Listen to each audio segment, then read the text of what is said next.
is a Mari podcast. Hai, anda sedang mendengar Mobility World. Mobility World adalah sebahagian daripada Plug-in with Mari Podcast Network. Saya Luqman Haris dan hari ini saya akan bercakap dengan Hezri Samsuri, pengarang urusan Kareta.my. Mungkin anda di luar sana car enthusiast yang memang minat sangat kereta ataupun apa-apa saja berkenaan dengan industri otomotif ini memang tidak asing lagi nama Kareta.my ini, Kareta.my dan juga nama Hezri. Hezri, apa khabar? Sihat, Alhamdulillah. Kita macam ni lah sekarang, kita kena buat video call je kan. Dulu masih sembang depan-depan lagi best, tapi dah bawa macam ni nombor baru, betul tak? Kita kena mainkan peranan. Saya nak cakap berkenaan satu isu yang sangat contentious, yang sangat agak hangat dan kita semua boleh relate, tapi mungkin ramai lagi orang tak tahu banyak pasal isu ini, iaitu isu e-plate dalam industri otomotif kita. Okey, cuba Hezri terangkan dulu berkenaan dengan isu dan kontroversi surrounding isu e-plate dekat Malaysia ni. Pada pendapat saya, e-plate ni ialah satu idea yang memang telah dicadangkan sejak bertahun-tahun dahulu, tetapi dia macam buah apple kayangan tak dapat dicapai. Okey, apa idea tu? Mungkin ramai yang ada pendengar kita tak tahu ataupun dia tak ingat ataupun dia tak tahu 100%. Apa benda idea e-plate ni? E-plate ni sebenarnya ialah sebuah nombor plate seragam yang datang dengan microchip, supaya dia macam kita punya chip pada MyCard kita.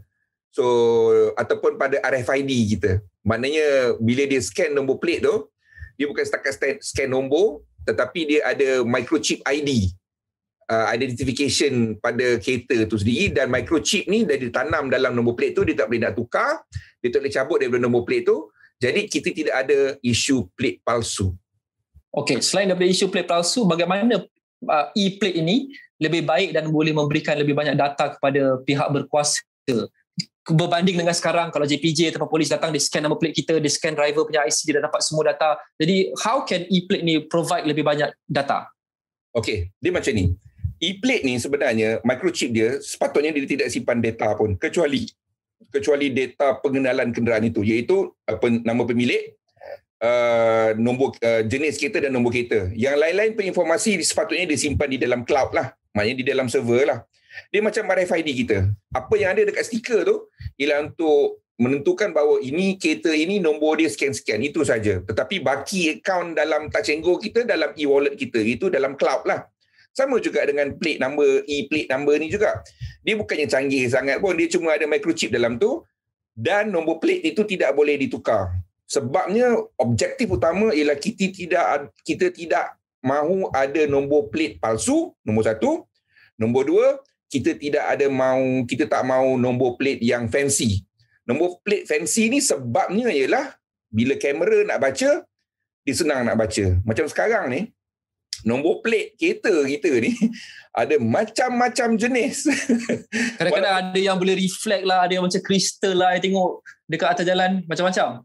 Ini ialah satu masalah dunia ketiga yang, in fact dunia ketiga pun dah tak buat dah benda ni, tahu tak? Kalau kita pergi ke Indonesia ataupun nombor plate dia, mana boleh beli kat kedai apa semua, tak ada. Memang kerajaan yang bagi. Thailand dah lama buat, Vietnam pun buat. Kita je ni yang macam, dia macam ni lah kita pasal nombor plate seragam ni, saya dah bawa masa zaman saya kerja dengan Surat Khabar lagi, dengan NST. This is about like more than 20 years ago. Dan pada tahun 2015-2016 itu adalah juga cerita pasal nak tukar tu.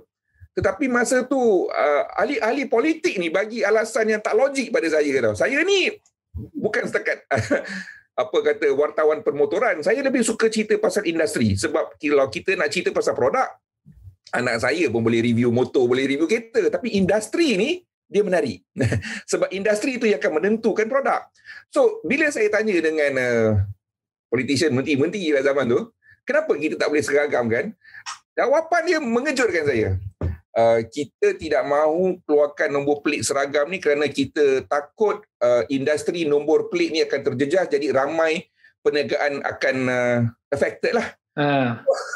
Sejak bila ada besarnya industri nombor plate ni?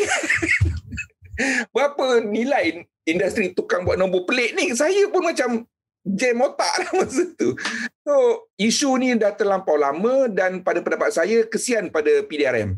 Sebab PDRM dah jadi satu kerja untuk dia nak saman ataupun nak marah orang suruh tukar nombor plate. This is a menial issue. Isu yang sangat kecil. We have 2 national car companies. We have 1 national motorcycle companies. We have the tallest twin building in the world. We have number 2 or number 3 tallest building in the world also soon. Nombor plate pun kita tak boleh nak settle kan. Tak payahlah kita cerita pasal isu lain kot. That's how funny it is actually.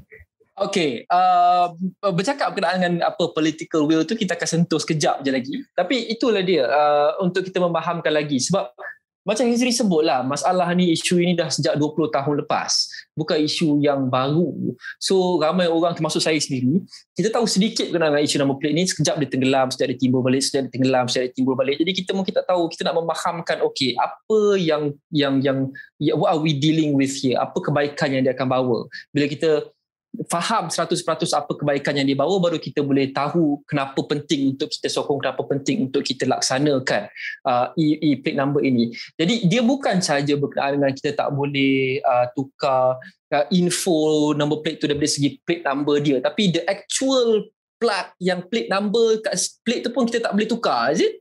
Betul, tak boleh tukar. It is, dia dah macam terikat pada kereta tu. Dia macam ada security tag. So kalau you nak buka cabut daripada kereta, you kena potong dia tag tu. So cabut. US pun pakai. Sebab tu dia orang tak ada road tax di macam kita. Road tax dia macam Indonesia, you pergi ada nombor, bawah tu ada nombor road tax dia tau. 5, 20. Maknanya bulan 5 tahun 2020, dah mati dia kena tukar road tax. Sebab sana dia ada 2 jenis road tax. So itu satu benda dia. Saya bagi awak satu benda mudah lah. Dalam Malaysia ni kita selalu komplain sebab kita nak apa tu pembayaran tol, sebab kita ada banyak lebuh raya yang bertol, luar bandar, dalam bandar semua ada tol. So kita nak yang tak ada gantry. Maknanya yang macam Mak Saleh lah, kita lalu saja kat tol kan, betul tak? Betul. Dekat ini teknologi tol yang ramai orang tak berapa faham. Nombor 1, dia ada 3 jenis cara untuk detect kereta lalu. Nombor 1, kita ada macam radio frequency. And then kita ada RFID, guna infrared. Okey, itu 2 yang memang contactless lah. Tetapi peratusan untuk tak baca nombor plate tu tetap ada. Ya. So lebih kurang dalam, tak silap saya, dalam 30% tak boleh dibaca oleh 2 sistem ni. Jadi sistem backup yang ada dalam semua plaza tol dekat Mat Saleh ni ialah kamera. Kamera tu boleh baca nombor plate. Kalau nombor plate kita terlampau fancy atau terlampau kecil, memang tak boleh nak baca lah. Susah lah. Ya. Yeah. So bila dia orang tak boleh nak baca kereta tu, let's say lah 20% lah, let's say 10% lah daripada kereta yang lalu dia orang tak boleh nak baca, siapa nak tanggung rugi tu? Itu yang problem dia. So dia kena boleh baca nombor plate tu, nombor 1. Nombor 2, kita pergi ke China. I'm sure you have been to China, right? China, pernah. Ya. China 20 years ago was nothing. Betul tak? Memang apa pun darat lah. 30 years ago was lagi apa pun darat. Masa tu pergi airport, orang meludah-ludah atas lantai pun. Sekarang ni, parking lot dia, walaupun parking lot dia atas tanah, tak ada tar pun, dia tak pakai cash apa semua tau. Dia pakai kamera untuk baca nombor plate. Dan dia deduct daripada e-wallet automatically. Itu canggihnya negara China tu. Walaupun kita masih lagi berfikir bahawa dia ni memang third world country kadang-kadang. Tapi disebabkan kamera dia boleh baca nombor plate, they can do a lot of things. Contohnya, ada kamera dekat jalan raya boleh monitor speed kereta tu, kelajuan kereta tu. Ataupun contohnya kat Malaysia, kita ada banyak kes ragut. Bayangkan kalau peragut ni dia tak boleh tukar nombor plate motor tu. Bukankah lebih mudah untuk kita detect siapa penjenayah tu? So, kita perlukan ID pada kenderaan yang tidak boleh ditukar. Itu satu. Itu yang paling penting sebenarnya. Dan dalam masa yang sama juga, sekarang ni, kalau you tengok, you nak beli nombor plate. Zaman kita nak beli nombor plate dulu-dulu, kalau you nak beli plate C, Pahang, you kena beli kereta kat Pahang, register kat Pahang lah, betul tak? Ataupun geng-geng Kelantan kita nak beli kereta plate D, dia kena pergi Kota Baru, dia kena pergi Kelantan nak beli kereta.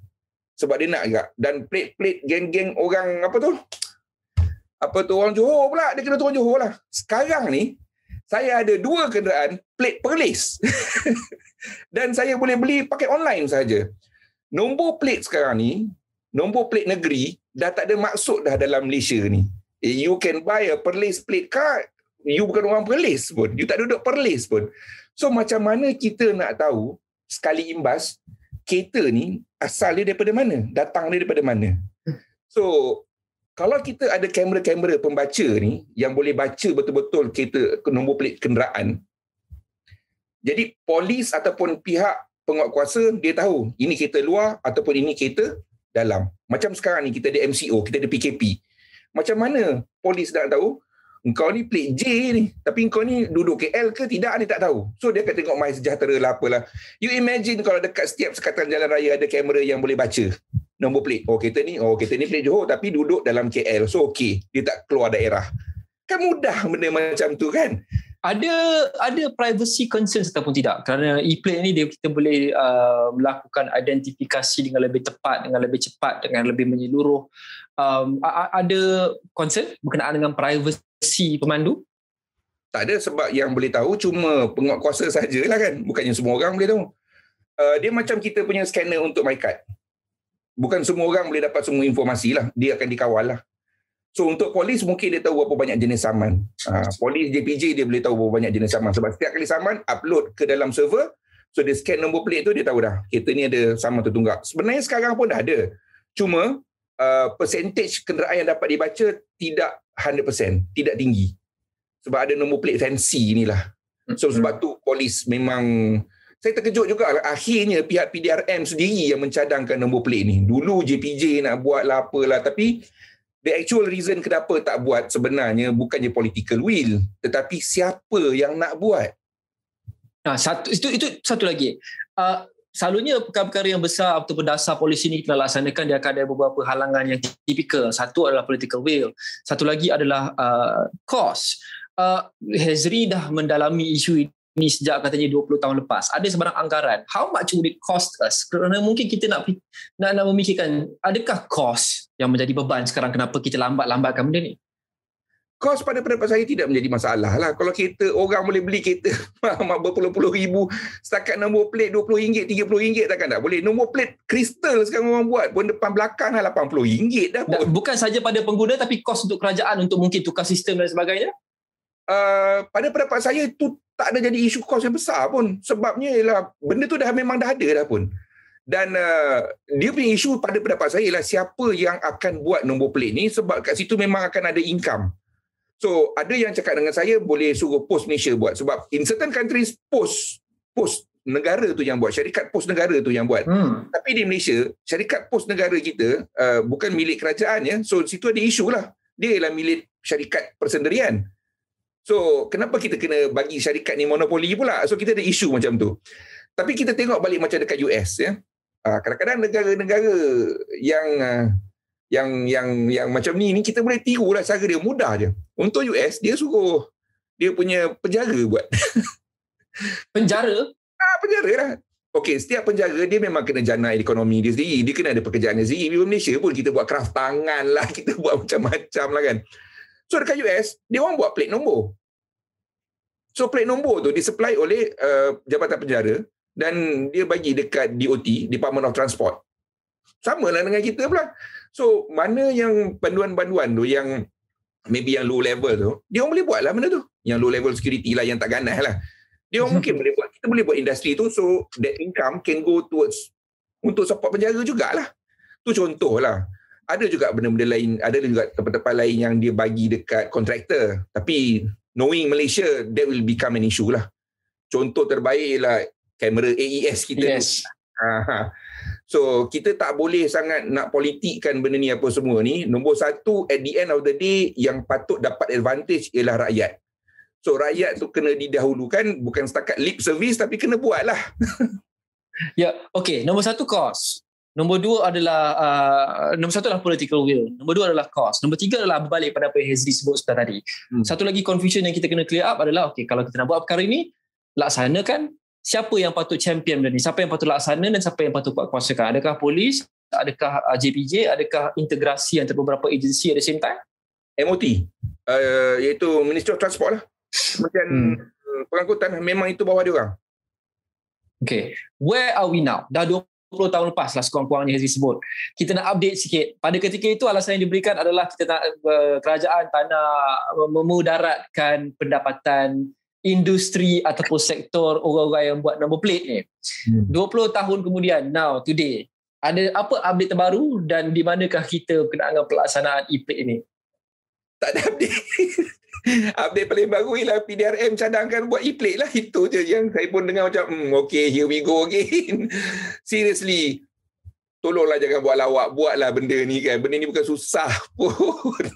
Tapi mungkin lah untuk kita berlaku adil kan. Mungkin sekarang ni kita menghadapi masalah yang jauh lebih besar, yang lebih meruncing, yang melibatkan PDRM dan anggota penguatkuasa. Is there a possibility that perkara ini diletak tepi dulu kerana nak fokus pada COVID dan sebagainya? Polis pun kena fokus banyak pada enforcement SOP lah, baru blok lah. Mungkin benda ni macam tak ada kena-mengena, tapi kita ada only certain number of policemen dan komitmen mereka perlu diberikan kepada perkara-perkara yang lebih besar, dan mungkin sebab itu perkara-perkara yang mereka fikir tak begitu besar ni kita letak tepi dulu, dan once COVID ni dah reda, adakah kita akan menyaksikan kemahuan politik yang lebih tinggi untuk akhirnya melaksanakan benda ni? Saya rasa tak ada isu pun, sebab ini sebenarnya membantu meringankan tugas polis. That is why dia yang cadangkan, polis yang cadangkan. Sebab saya nampak polis kan ni dia lebih proaktif lah, dan dia lebih memandang ke hadapan. Sebab dia tahu bila tak ada isu plate palsu, lebih mudah untuk diorang detect kenderaan, so lebih kurang kerja untuk diorang. Daripada diorang kena siasat satu-satu apa semua ni, menyusahkan. Dan diorang boleh fokuskan orang diorang daripada sibuk nak kejar nombor plate palsu, nombor plate fancy ni pada isu-isu lain yang lebih penting. Kes ragut sebenarnya pada pendapat saya ialah satu perkara yang sangat remeh, tetapi memang adalah dalam semua negara pun lah. Cuma lebih mudah kalau diorang boleh tukar nombor plate tu. So bayangkan kalau nombor plate tak boleh nak ditukar. So itu lebih selamat lah. Pada saya itu lebih selamat. So these are menial issues yang saya rasa solution dia sangat mudah. Tak ada susah pun. The only issue kat sini ialah siapa yang hendak buat. Siapa yang akan jadi vendor. Tanpa menimbulkan sebarang, orang kata apa, tuduhan berbau politik. Itu je saya rasa cabaran utama dia. Yang lain saya rasa tak ada masalah pun. I think the public memang dah muak dah dengan isu nombor plate fancy ni. Yang buat nombor plate fancy ni pun yang budak-budak je lah. Ataupun orang tua yang berperangai budak-budak je. Yang lain-lain tu, apa kisah nombor plate? Tapi mungkin still ramai juga tau. Walaupun kita pandang macam kelakar, macam remeh, macam ridiculous, ramai mungkin orang yang masih lagi suka plate number fancy, ataupun nak kecilkan plate diorang untuk kalau AES ke polis ke dia susah nak tangkap. Kita nampak banyak kan. Tapi jadi adakah Hazri merasakan itu juga satu faktor, iaitu this will probably not be a popular decision dalam kalangan ramai orang? Unfortunately, kalau pemimpin rasa dia nak selamatkan orang yang buat salah tu, itu saya rasa benda yang tak betul lah kan. Good point. So kita tak boleh lah. Kita negara maju, kita kena ada, kalau kita nak jadi negara maju, rakyat kena berfikiran seperti rakyat dalam negara maju lah. So kita kena berfikiran dengan lebih matang. Sekiranya kita masih lagi tak nampak masalah daripada nombor plate fancy ni, minta maaf banyak-banyak lah. Saya rasa tak ready lagi kita lah untuk jadi negara maju lah. Okay, 20 tahun lepas dah kita bawa idea ni, 20 tahun kemudian tak ada update. Apa harapan dan jangkaan Hazri berkenaan dengan isu ini? Adakah ia akhirnya akan kita laksanakan kerana ia perkara yang menurut Hazri adalah mudah dan perlu dan tak masuk akal, kenapa kita tidak lakukan, ataupun kenapa kita ambil masa yang begitu lama untuk laksanakan? Apa harapan dan jangkaan Hazri, terutamanya selepas COVID ini dah reda? Will we finally see it being implemented? Or you rasa same old juga? Okay, jawapan saya sedikit panjang tetapi bear with me lah. Nombor plate, e-plate ni nampaknya macam satu benda yang mudah. Betul. Tetapi kita ada, dalam dunia sekarang ni, kita ada IoT, Internet of Things. Bermakna, sekiranya kita mempunyai kawalan kat atas benda tu, microchip pada benda, pada plate number tu, ada banyak lagi benda-benda lain yang kita boleh buat. Contohnya kita boleh tahu berapa banyak jumlah kenderaan di dalam satu kawasan. So ini penting supaya kita boleh nak kawal, nak manage kesesakan jalan raya.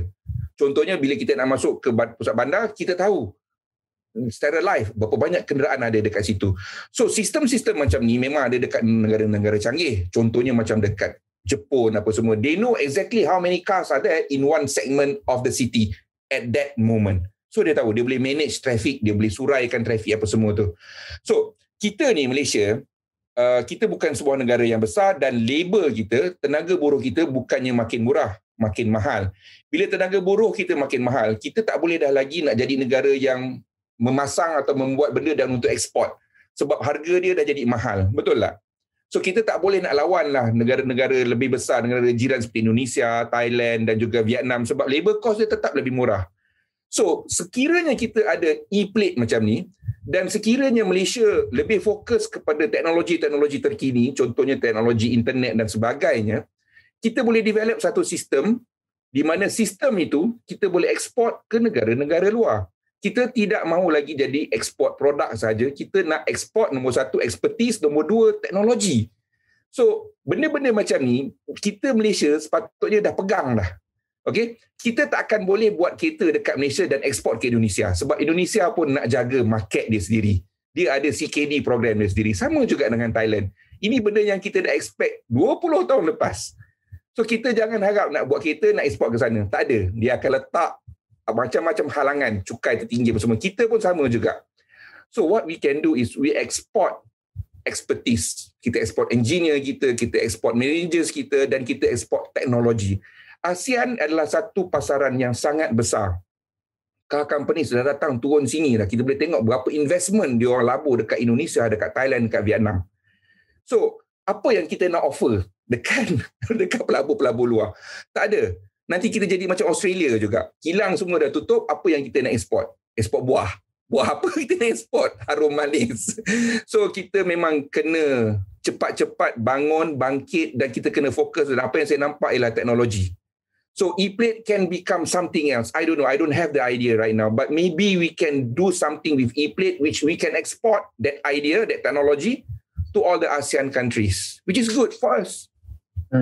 Itu adalah aspirasi dan harapannya. Jangkaannya apa? Jangkaan realistik melihat kepada 20 tahun yang lepas, keadaan sekarang. Adakah Hezri secara jujurnya mengharapkan kita akhirnya akan melaksanakan e-plate ni dalam masa terdekat? Saya, PDRM, JPJ, semualah rakyat Marhaen, kami sebenarnya menunggu wahyu daripada atas.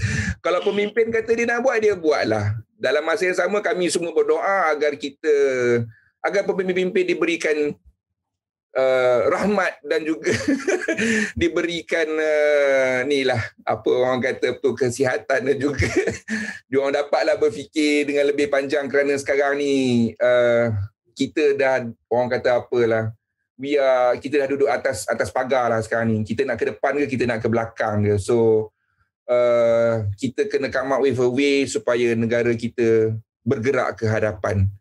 So nombor plate ni adalah satu isu kecil yang memang pada pendapat saya kelakar, tetapi sebenarnya macam you cakap betul, satu isu besar sebenarnya sebab dia ialah antara tanda-tanda kecil negara kita ni nak bergerak ke mana. So itulah dia. Saya ketawa dan saya rasa kelakar sebab benda tu dah lama dan saya tak faham kenapa orang tak nampak benda tu penting. Itulah dia.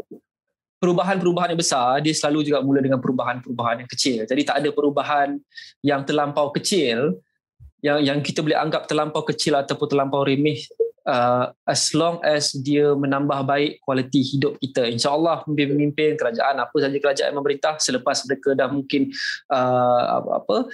tak payah fokus pada masalah-masalah yang besar sekarang seperti COVID, ekonomi, makroekonomi dan sebagainya, kita harap tumpuan tu akan boleh teralih kembali kepada benda-benda yang lebih kecil sebegini untuk menambah baik kualiti hidup rakyat. Itu kita punya harapan lah.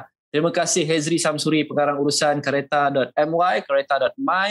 Pada anda, terima kasih kerana mendengar. Itu sahaja untuk hari ini. Jangan lupa ada banyak lagi episod podcast kita bercakap bukan sahaja berkenaan dengan e-plate tapi industri kereta ataupun industri otomotif, tapi pelbagai lagi perkara yang kita dah bincangkan dengan beramai lagi orang. Seperti biasa, anda boleh dengar banyak lagi episod kita di apa-apa saja aplikasi podcast favorite anda. Spotify boleh, Google Podcast boleh, Apple Podcast boleh, Stitcher pun boleh. Masuk dalam app tu, search je Plug In with Mari, Marii. Ada banyak episod. Terima kasih kerana mendengar. Until next time, see you. Terima kasih. Bye.